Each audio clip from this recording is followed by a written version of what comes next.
나오는 거 산염기의 정의가 나오잖아요. 근데 정의는 크게 두 가지로 나누는데 하나는 좁은 의미의 정의야.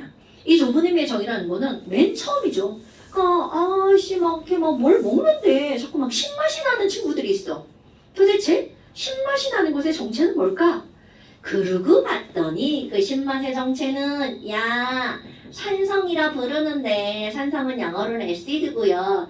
에이그 H 플러스 때문이더만.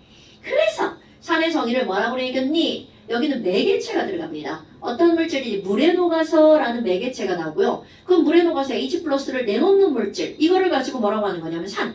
그런데 이걸 내놓으려면 당연히 그 자신이 뭐를 가지고 있어야 돼? H 플러스를 가지고 있어야 내놓을 수 있죠. 그래서 말 끝에 산자로 끝나는 것, 이것이 바로 가장 기본적인 정의의 산입니다. 그럼 염기는 뭐죠? 저 염기는 베이스인데요. 무슨 맛이 나나요? 염기는 무슨 맛이 나나? 무엇이나 봐요? 염기는 쓴맛이 나죠. 이거는 커먼센스 초등학교 5학년 과정입니다, 여러분. 어머. 그럼 염기는 쓴맛이 난단 말이야. 그럼 도대체 왜? 뭐 때문이지? 그거를 봤더니 이것도 마찬가지야. 물에 녹아서라는 매개체가 꼭 필요합니다. 물에 녹아서 OH-를 내놓는 물질. 이걸 내놓는다고 표현한 거야? 어머. 아니 그럼 OH-가 들어가면 이들은 말 앞에 뭘로 시작하는 거야? 수산화 거시기로 시작하는 거. 이런 게 바로 염기라는 거죠. 자, 그런데 이렇게 정의를 내린 사람이 바로 누구니? 화학에서 또는 물리에서 굉장히 중요한 사람입니다. 아레니우스라는 사람이야. 그래서 이 사람 이름을 그대로 포함시켜서 아레니우스의 정의라고 말합니다. 그럼 아레니우스 정의는 어떤 의미입니까요? 이거는 좁은 의미, 이렇게 말합니다. 그거 물에 녹아서 H 플러스를 내면 산, OH 마이너스를 내면 염기야. 그럼 그도저도 아니야. 뭐야, 중성이지 뭐. 이렇게 산과 염기의 정의를 절대적으로 내린 거야. 너와 너는 관계가 없는 거죠. 그런데 문제가 바로 뭐냐면 염기 중에서 분명히 염기의 모든 성질을 다 갖고 있어요. 그런데 정의에 어긋나요. 수산화 이온을 갖고 있지 않아요.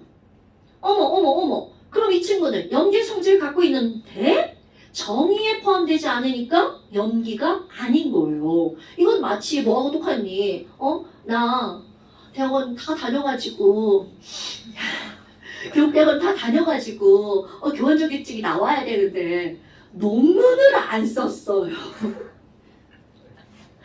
조건 다 갖췄는데 논문을 안 썼어요. 그래서 자격증을 안 줘요. 이런 거 미안해요. 이런 거예요. 충격 나빠. 서울에 있는 교육대학원은 논문 안 쓰는데 졸업시험으로 대체하는데 나빠요. 이래요. 그러면 이 친구가 바로 그런 상황이라는 거죠. 그래서 어떻게 했니? 요거보다 조금 더 넓은 의미로 정의를 하나 드립니다. 까짓거 이렇게 얘랑 이때 너는 너고 나는 나 이게 아니라 산염기를 상대적 개념으로 보는 거야. 내가 산인데 너 나랑 반응했지? 그럼 넌 염기야. 이렇게 들어가는 거죠. 어머. 그럼 그런 걸 누가 내렸니? 우리는 요거를 주로 다룹니다. 브랜스테드 두 명이에요. 로리라고 하는 사람이 정의를 내립니다. 그래서 브랜스테드 로리의 정의야. 그럼 이 사람은 뭐라고 했니? 물에 녹아서 따위도 필요 없습니다.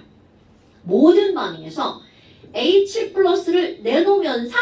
그럼 그거를 슉 하고 가져갔어. 자, 내가 표현할 때는 이렇게 표현합니다. 가져오면 염기라고 하는 거야. 그러니까 결국은 산이나 염기의 주체가 두 개가 아니라 바로 한 종류로 끝납니다. H 플러스를 내놓으면 산, H 플러스를 가져가면 염기. 이렇게 된다는 거죠. 그래서 요거를 그냥 표현하잖아요. H 플러스를 주는 놈은 산, H 플러스 주게. 그럼 H 플러스를 받는 놈은 염기, H 플러스 받게. 이렇게 표현합니다. 이거는 영어를 완벽하게 직역한 거예요. 우리 H 플러스에 대해서 한번 살펴볼까요? H 원자는 일반적인 거, 원자번호 1번의 질량수가 1짜리가 자연계산이 99.98%죠. 그럼 뭐야? 얘는 그럼 원자번호 1번이니까 번호 양성자죠. 질량수는 양성자 더하기 중성자인데 이 중성자 없네? 그럼 얘 딸랑 전자나 이게 수소 원자란 말이죠. 그런데 여기에서 전자를 잃어버렸다. 이걸 H 플러스라고 하잖아요. 그럼 뭐가 남아있어? 양성자 하나만 덜렁 남아있죠. 그러니까 우리가 수, 소, 이, 온 이렇게 일컫는 것은 그것의 정체는 바로 뭐라는 거야? 양성자야. 이거 아셔야 됩니다, 여러분. 그럼 내가 지금 H 플러스 주계 이렇게 얘기했잖아요. 그러면 영어로는 양성자 주계 이렇게 써 있습니다. 미안해. 한글이죠. 양성자 주계 진짜로 그렇게 써 있습니다. 그럼 이거는 내가 영어 직역했다고 그랬잖아요. 양성자가 영어로 프로톤, 전자는 일렉트론, 중성자는 뉴트론. 어서 들어봤나요? 네, 그래요. 몰라 그래요. 근데 이게 뭐가 있냐면 나중에 가면 양성자는 P라고 씁니다. 프로톤. 중성자는 N이라고 쓰고요. 뉴트럴 뭐 이런 거 알잖아요. 뉴트럴라이제이션 뭐 이런 거. 그 다음에 뭐 있죠? 전자는 일렉트론. 이렇게 표시합니다, 여러분. 그러면 여기서는 양성자 뭐라고 해주면 돼? 받게 이렇게 해주면 되겠죠. 이것도 주게 받게. 지우개 할 때 개죠. 명사형 어입니다. 여기다가 막 어이 막 이렇게 쓰시면 안 되고 무식한 거 티내는 거예요. 자, 뭐 여하튼 이런 것들이 나옵니다. 그렇다면 지금 여기는 이런 아레니우스 저기는 화학 원에서는 당연히 안 나는 전제에 나오고 그럼 여기에 뭐가 있니? 이거는 커먼 센스 통합과학에 나옵니다. 하지만 하고 넘어갑니다. 자, 그 밑에 보면 네모 박스가 나오죠. 이거는 아레니우스에 관한 설명인데요. 이거 커먼센스로 반드시 기억하셔야 돼요, 여러분. 산에는요, 강한 산과 약한 산 이렇게 구별을 합니다. 자, 뭐뭐뭐 산자로 끝나는 게 우리 아레니우스 산의 정의라고 얘기를 했잖아요. 어머나. 그럼 이런 아레니우스 산에는 강한 산이 있는데 내가 이거를 먹으면 죽는 산이라고 표현을 하죠. 그러면 3대 강산 뭐가 있니? 염산, 황산, 질산. 꼭 기억하셔야 돼요. 염황질.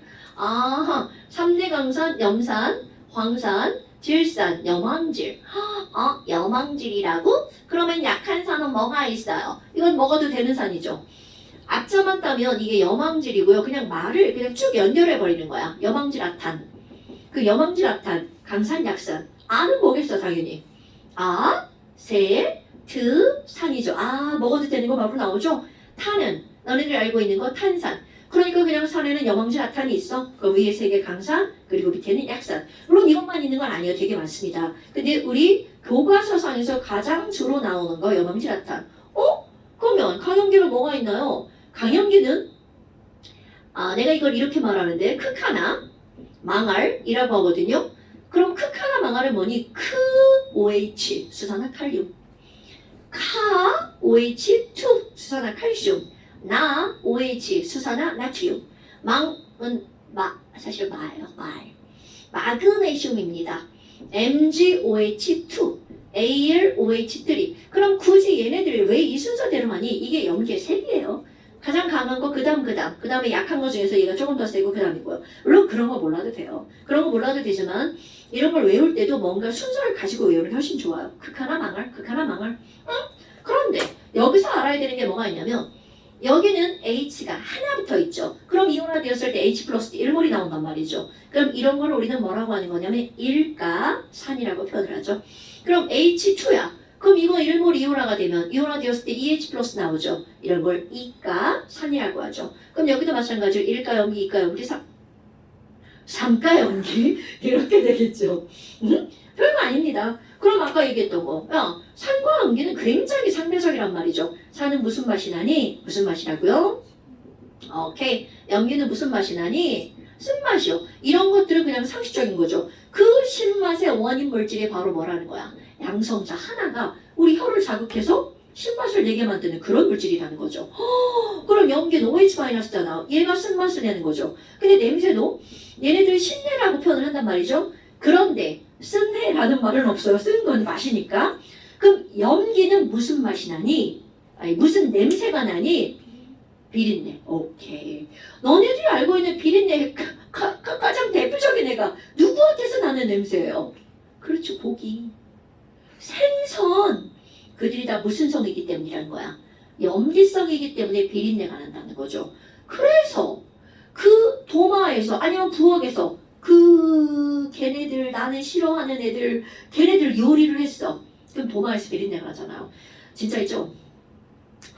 싱크대 막 비린내 엄청 납니다. 그럼 걔네들 닦을 때 엄마들이 식초를 묻혀서 닦죠. 연기니까 산으로 중화시키는 거죠. 그런 것들이 이제 생활에서 나오는 거고요. 그 다음에 또 하나는 뭔가를 녹입니다. 내가 아까 이제 우리 강한 것들 먹으면 죽는다고 하잖아요. 강산도 먹으면 죽고요. 강염기도 먹으면 죽습니다. 그럼 뭔가를 녹인다는 뜻이죠. 산은 무엇을 녹이니? 금속을 녹여버리죠. 아, 그러니까 염산에다가 철덩어리 넣으면 녹아가지고 애가 사라지죠. 그러면 녹여서 뭔가 기체가 생기는데요. H 플러스에서 발생합니다. H2 가스가 발생합니다. 그러니까 뽀글뽀글 뭔가 올라간다는 얘기죠. 특히 이제 염산같이 강산에다가 철덩어리 넣으면 기포가 발생하는 속도가 어마무시합니다. 막 엄청 빠르게 나온다는 얘기죠. 그럼 여기는 얘도 마찬가지야. 식초 약산이죠. 기포가 생깁니다.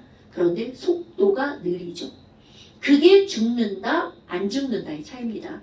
산을 먹었어. 둘 다 별로 안 좋아요. 그런데 염산은 그 속도가, 해를 끼치는 속도가 너무 빠른 거야. 그런데 아색산 같은 경우, 막 먹으면, 이거, 난 안 먹는데, 식초 좋아하는 사람도 있습니다. 특히 식초를 원액으로 사용하는 사람도 있어요. 안 죽어요. 죽진 않아요. 죽을 정도는 아닌데, 세포가 손상이 되죠. 그래서 예전에 식초 원액을 빙주살이라고 하잖아요. 그 먹고 죽으려고 시도를 하는 사람도 있죠. 근데 그건 죽을 확률이 높지 않다는 거죠. 근데 일단 손상이 되죠. 근데 문제는 뭐냐면 식도가 손상이 되잖아. 식도는 한번 손상이 되면 회복이 잘 안 될걸요. 회복이 어려운 거죠. 목소리 안 나오잖아요. 목소리뿐만이 아니라 이게 식도가 이렇게 돼 있는 거잖아. 이렇게 항상 벌어져 있는 게 아니라 이렇게 돼 있는 거잖아. 근데 손상이 되면 여기랑 여기랑 애가 이렇게 달라붙어가지고 회복이 되려고 할 거 아니야. 죽는 거 아니에요? 그러니까 그거를 병원에 가면 안 죽게 이제 어떻게 처치를 하겠지. 근데 회복이 돼도 식도가 좀 좁아지거나 뭐 좀 그러지 않을까? 아니야 뭐 하지 이걸 먹고 하나 진짜 그냥 식구 맛없는 걸 먹고 죽으려고 벌써 냄새부터 거부감. 뭐 여하튼 미안해요 저는 얘기해서. 자 이게 금속을 녹입니다. 그러니까 금속을 녹일 정도로 그만큼 어떻다는 거 위험하다라고 하는 걸 말하는 거고요. 그럼 여기는 염기 같은 경우에는 뭘 녹이니? 단백질을 녹입니다. 더 위험하죠. 그럼 단백질을 녹인다는 걸 우리 어떻게 하냐면 만약에 이런 것들이 손에 묻잖아요. 손이 미끌거리죠. 단백질이 뭐야? 우리 세포가 단백질이잖아요. 잘 모르죠? 그래요. 세포는 주로 단백질로 이루어져 있습니다. 그런데 그런 것들을 녹이니까 내가 이렇게 손에 연기가 묻으면 미끌미끌하죠. 그럼 너네들이 쓰고 있는 가장 대표적인 연기가 뭐야? 비누잖아요. 걔는 약연기잖아요. 그럼 손으로 이렇게 하면 금방 미끌미끌한 거 사라지죠. 그런데 집에 강연기 있습니다. 다 있어. 거의 모든 집에. 락스. 락스는 반드시 고무장갑을 끼고 그리고 그걸 다뤄야 됩니다. 그러니까 이제 무식하게 나처럼 막 귀찮다고 고무장갑 안 끼고 막 락스를 청소하면 나중에 막 손이 막 진짜 원액이 묻잖아요? 실수로라도 잠깐 묻으면 손이 엄청 잠깐 묻었기 때문에 뭐 어떻게 된다 이게 아니야. 느낌 막 싹 여기가 얼얼합니다. 그리고 계속 닦아도 미끄러움이 가시질 않아. 그리고 손은 막 그 매운 고춧가루 만지면 막 되게 얼얼한 거 알아요? 안 만져봤죠? 매운 고추 만지면 손이 아파요. 왜냐면 맵다라는 거는 통각이거든. 아픈데 그 느낌이 계속 들어. 무지하게 오래 갑니다. 그러니까 그걸 만약에 접촉 시간을 길게 했다고 생각해봐. 그러면 어떻게 된다라고 내가 알고 있냐면 이 살을 자꾸 이런 얘기 하면 안 되는데 살을 락스 같은 데다 좀 오래 담가 놓으면 마치 두부가 된 느낌. 이렇게 밀면 다 이렇게 밀리는 거죠. 그래서 이거는 일본 뭐 추리소설 같은데 사람을 죽였는데 시체 처리를 해야 되는 거야. 그래서 욕조에다가 락스를 이렇게 사다가 놓고 거기다 시체를 담궈 놓는 거지. 일주일 이상 담궈 놓으면 살들이 없어서 뼈만 남는 거야. 그 뼈만 추려가지고 쓰레기 봉지도 버린다 뭐 이런 얘기 있거든요. 좀 그런가요? 이거 실제 나오는 얘기입니다. 그 추리소설 같은데. 무슨 소리 그신? 모르겠어. 이거 어떤 학생도 얘기해줬는데 나한테. 자기 글 읽었다고 막. 그런 여하튼 그런 게 있어요. 즉 조심해서 다뤄야 된다는 거죠. 락스는 특히. 그래서 거기는 애들이 따지 못하도록 그 안전마개로 되어 있죠. 니네 정도 되면 다 딸 수 있죠. 먹고 죽을 생각 하지 마세요. 힘들어요. 죽지 못하면 더 힘들어요. 삶은 문제야. 자, 제발 죽으려 하지 마세요. 좀 더 나이 들어 살아보면 아 팔이 왜? 팔이. 아 깜짝이야. 위로 올라가서 없어졌어요. 아니야 나갔어. 왜? 위로 이렇게 올라가서 아니야 나 나간 거 봤어. 어디로 나가요? 문 밖으로.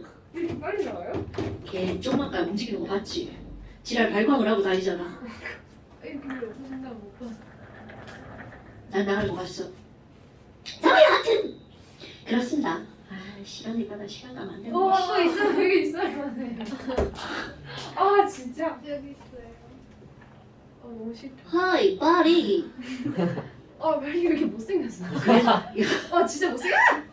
아 진짜 못생겼어? 와 진짜 나왔어. 다행이다. 그래서 이름이 플라인가 봐. 아닌가? 맞지? 파리가 플라이? 자, 배고프다.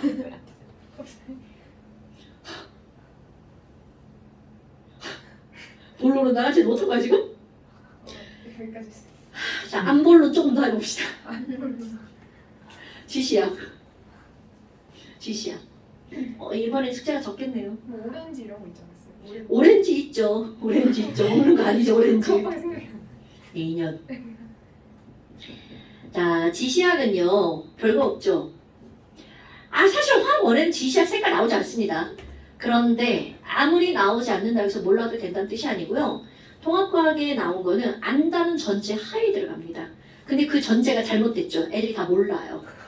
그래서 문제가 되죠. 배웠다고 다 아는 건 아니잖아요. 이게 화학원에서 안 나오는 이유, 다 안다는 전제 하에 나가니까. 지랄 같죠? 자, 그럼 이런 지시약은 산성인지 중성인지 염기성인지 알려주는 거잖아요. 근데 이걸 꼭 굳이 왜 알려줘야 되니? H 플러스 색깔 없어요. 얘도 색깔이 없고요. 물도 색깔이 없어요. 그러다 보니까 육안으로 봐서는 걔네들 구별이 불가능한데 그걸 어떻게 우리 인체로 확인할 수가 없죠. 죽을 수도 있으니까. 그래서 지시약은 난산, 난염기 이렇게 지시해 주는 거죠. 무엇으로? 색깔로서. 그런데 여기서 주의할 거는요. 지시약은요. 지시약 자체도 산 또는 염기입니다. 그러니까 이것들을 알아보려 할 때 지시약은 그 자체에 영향을 주면 안 되잖아요. 한두 방울만 떨어뜨리는 겁니다. 물론 두세 방울도 상관없긴 하지만 보통 우리 이제 한두 방울 이렇게 하잖아요. 그럼 한두 방울이 몇 밀리리터일까? 한두 방울 스포이드로 한두 방울인데 어떤 새끼가 뚝 불러서 한 방울이요. 그건 무식한 소리고요. 살짝 떨어져 똥 한 방울 떨어뜨리는 거 있죠. 화학과를 가서 실험을 할 때 맨 첫 시간에 하는 게 뭐가 있냐면 물 같은 거를 스포이드로 떨어뜨려서 1ml를 만듭니다. 몇 방울이 과연 나의 1ml일까? 사람마다 다 다릅니다. 그거는. 그래서 내 한 방울이 몇 밀리터 정도로 되는지를 알고 있어야 돼요. 그 실험을 여러 번 해서 통계를 냅니다. 통계 내는 거죠. 그럼 보편적인 사람들은 40방울에서 50방울 정도가 모이면 1ml가 됩니다. 그러니까 한 방울은 40분의 1ml죠. 너네 사실 1ml 개념이 별로 없어요. 있나요? 1ml는 정육 면체 1cm, 1cm, 1cm. 그게 1ml예요. 결코 적은 양이 아닙니다. 그걸 할 때는 방울을 이렇게 똑똑똑 떨어뜨려서 그걸 채우는 거야. 그랬을 때 40에서 50방울 정도가 된다는 거죠. 여하튼 지시약은 한두 방울 또는 두세 방울만 떨어뜨리는데 그 이유는 이거 중요한 겁니다. 이유는 지시약 자체가 산 또는 염기이기 때문에 그렇다는 거 까먹으면 안 됩니다, 여러분.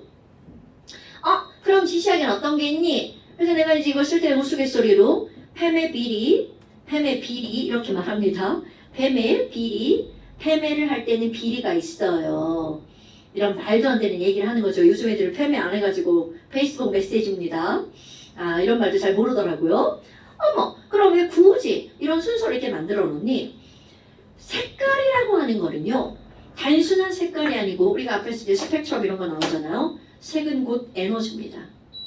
그러다 보니까 이런 것들이 지시약의 색깔이 변할 때 뜬금없이 이 색깔, 저 색깔 변하는 게 아니라는 거죠. 그럼 에너지가 파장별로 쭉 변하듯 마찬가지로 그런 순서가 있다는 거죠. 그래서 무지개 색깔로 변한다고 생각하시면 돼요. 보편적으로는. 그럼 여기 있는 페놀프탈레인은 바로 뭐냐면 산성과 중성에서는 색깔이 없어요. 무무빨. 빨주노초 파란보 그 순서 생각하시면 돼요. 그럼 메틸 오렌지는 바로 뭐냐면 그 다음 빨주노입니다. 그런데 산성에서 빨간색과 주황색이 나타나고요. 중성과 염기성에서 노란색이 나타나죠. 그래서 무무빨, 빨주노인데 빨주노노. 그 다음에 이건 B는 이걸 안 썼구나. 뭔지 알죠? 페놀프탈레인. 그래서 줄여서 PP. 이거 페놀프탈레인 아니고요. 페놀프탈레인입니다, 여러분. 페놀프탈레인입니다. 그 다음에 이건 메틸 오렌지. 한글 다 써주는 거야. 이거 처음 들어봤을까봐. MO, 메틸 오렌지라고 하고요. 이거는 BTB. 우리 배울 때부터 처음부터 이렇게 배우죠. BTB 용해. 왜냐면 이거 말이 길거든요. 브로모티몰 블루라고 하는 거야. 말이 기니까 아예 BTB라고 하고요. 리트머스는 잘 줄여서 안 하죠. 너무나 초등학교 때부터 익숙한 거라서 그냥 쓰죠. 그래서 오렌지라고 하는 게 뭐야? 주황색이잖아요. 빨주노노. BTB는 블루가 들어가죠. 노란색부터 다 시작합니다. 빨주노초파 한번 다 알죠? 그럼 얘네들은 노초파. 이건 외울 수밖에 없습니다, 여러분.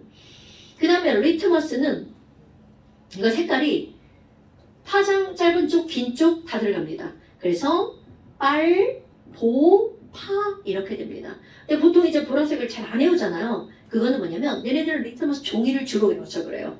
리트머스 종이는 빨간색 리트머스 종이랑 파란색 리트머스 종이 두 개밖에 없죠. 그런데 그거 어떤 거냐면요. 리트머스 용액에다가 산성을 한 방울 떨어뜨리잖아요. 그게 붉은색 리트머스 종이야. 그러니까 우리가 얘기하는 붉은색 리트머스 종이는 그거는 이미 산성 종인 거야. 그러니까 당연히 산성에다 집어넣으면 색깔이 변해 안 변해? 안 변하죠. 연기에다 넣을 때만 무슨 색이 되는 거야? 푸른색으로 변하는 거죠. 오케이? 그런데 리트머스 용액은 이거 색깔 다 변합니다, 여러분. 그런데 중성 색깔 봐봐. 빨간색과 파란색 합치면 뭐가 되는 거야? 보라색 되죠. 노파 합치면 초록색 되죠. 빨도 합치면 원래 주황색이 돼야 되거든요. 근데 이게 치우친 거야. 한쪽으로. 그럼 실제로 이거 실험에서 사용할 때는요. 리트머스나 BTB 따위는 쓰지 않습니다. 이렇게 색깔이 순차적으로 변하잖아요. 사람의 눈은 그 변화를 감지하지 못합니다. 물론 이론에는 나옵니다. 시험 문제는. 실제로는 안 쓴다는 거야. 그럼 실제로는 뭘 쓰니? 색깔이 없다가 연기에서 갑자기 색깔이 변하는 거. 이런 걸 쓰는 거예요. 자, 노란색이었다가 갑자기 색깔이 변하는 거. 이런 걸 쓰는 겁니다. 순차적으로 변하면 눈이 감지를 못하기 때문에. 여하튼 다 필요 없어요. 우리는 외우는 게 중요합니다. 자, 그 다음에 이제 또 하나. 자, pH는 다음 시간에 합시다. 자, 93쪽까지. 문제 하시면 너 그 책 갖고 와서 풀어가지고. 그리고 책 찾아와. 여기다 풀어. 너 책 없다고 안 풀어보지 말고. 가져올 때 있으면 그냥 풀어서. 네. 고생하셨습니다.